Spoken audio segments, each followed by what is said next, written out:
Jack and the Leprechaun by Ivan Robertson, illustrated by Katy Bratun. Jack Mouse was invited to a very special St. Patrick's Day party. It was far away from his home. "Welcome to Ireland," his cousin Sean said. "Happy St. Patrick's Day." Jack was happy to be there. He'd come a very long way.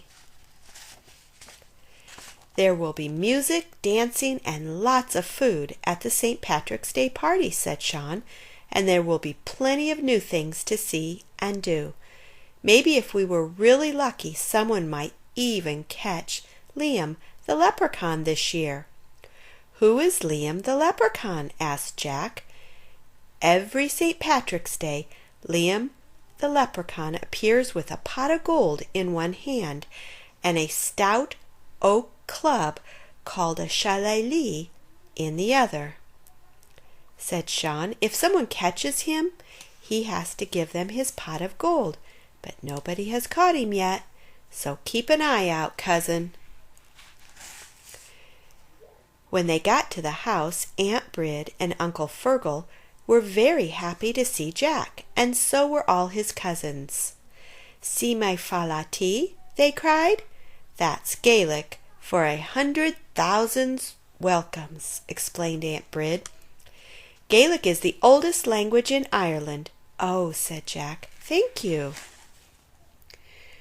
"We have a very important job for our very important guest," Aunt Brid said. "We need you to fill this basket with shamrocks. The three-leaved shamrock plant is the symbol of St. Patrick himself, and we couldn't have the party without it."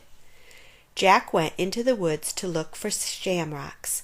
He looked and he looked, but he didn't see any shamrocks at all. "They must be around here somewhere," thought Jack. He went deeper and deeper into the woods. The woods got thicker. The woods got darker. Jack was about to give up when he looked at the ground and saw shamrocks everywhere. He would have his basket filled in no time. "Tee-hee-hee, to-ho-ho." "What was that?" asked Jack. He looked around, but he didn't see anything. "Tee-hee-hee, to-ho-ho." There was that sound again. Jack turned and saw a little man with a red beard in a green suit and a green hat, and the little man had a wooden club in one hand and a pot of gold in the other. "That must be Liam the Leprechaun," Jack thought. "That pot of gold will be mine if I catch him." But with a tee-hee-hee and a to-ho-ho, Liam sprinted away. "Hey!" Jack yelled. "Hold on!" Jack ran after him as fast as he could. Jack chased Liam the Leprechaun out of the woods. He chased him across the fields, over the streams, and all the way back to the village. Jack jumped over a wall, and suddenly, crash, he ran smack into someone, but it wasn't Liam the Leprechaun. "Uncle Fergal," said Jack. "Well, of course it is me," Uncle Fergal said. "Where are you off to when there is a party waiting at home?" "I was trying to catch a leprechaun," Jack said. "Leprechauns? Faith and begorra," Uncle Fergal laughed. "Don't you have better things to do today than chase after imaginary creatures? Don't you even know what today is? It's St. Patrick's Day. March 17th is the day of the biggest celebration of Ireland," continued Uncle Fergal. "Now enough of this foolishness. Come with me." "But," Jack began, Uncle Fergal didn't even hear him. "The whole town's getting ready for St. Patrick's Day," said Uncle Fergal. "There's Mrs. Murphy baking the traditional soda bread, and that's Mr. O'Brien getting the children ready for the parade. Miss Fitzgerald is knitting a special green sweater.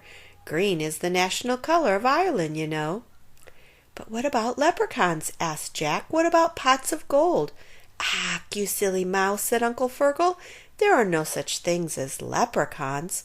But then, out of the corner of his eye, Jack saw Liam. "There he is!" Jack yelled as he raced away.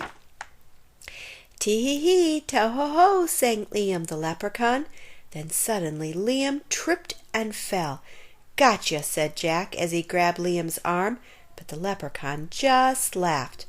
"Why, Jack, don't you recognize your own cousin?" Jack looked closer. It wasn't Liam at all. It was his cousin Sean. Before he knew it, Jack was laughing too. Suddenly, Sean stopped laughing. "We're late for the party," he said, "and I still have to get the shamrocks." Jack said, "Let's go." Off they ran, picking as many shamrocks as they could find along the way. When they got to the house, the party was just starting. There was music and dancing and lots of food. The mayor played the traditional St. Patrick's Day song, "Danny Boy" on his harp, and everybody clapped.